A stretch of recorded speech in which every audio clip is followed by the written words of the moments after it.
हृदयाला भिडणारी कथा म्हणतो आपण तसं. खेड तालुक्यातील एक मुलगा आहे जो आता इयत्ता 5वीत आहे.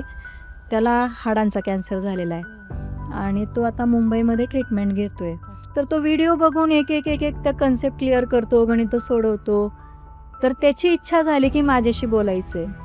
तर त्याने त्याच्या शिक्षकांना सांगितलं, त्याच्या नातेवाईकांना सांगितलं. मग त्यांनी मला कॉल केला की तुम्ही बोलाल का त्याच्याशी? म्हणलं अहो नक्कीच बोलेन. आणि मलाच एवढं ते हे झालं, दिवसभरात त्याचा कॉल नाही आला. तर मी परत दुसऱ्या दिवशी त्या सरांना मेसेज केला, सर कॉल नाही आला त्या मुलाचा. मग सर म्हणाले की तो ट्रीटमेंटमध्येच होता, त्याची अपॉइंटमेंट होती, त्याच्यामुळे तो नसेल बोलला, आज बोलायला सांगतो.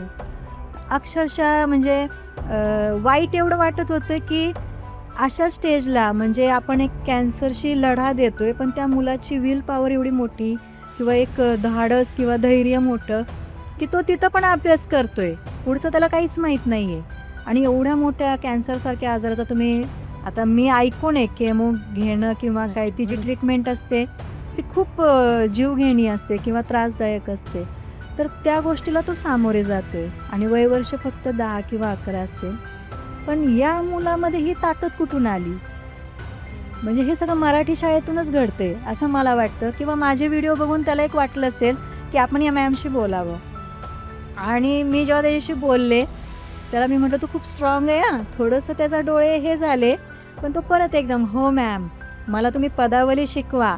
मी ज्यावेळेस घरी जाईन ना 1-1.5 महिन्यामध्ये तेव्हा तुम्ही मला पदावली शिकवा, मला मराठी व्याकरण शिकवा. म्हणजे त्याला बघून मला खूप वाईट वाटलं की किती तो सहन करत असेल एवढासा जीव.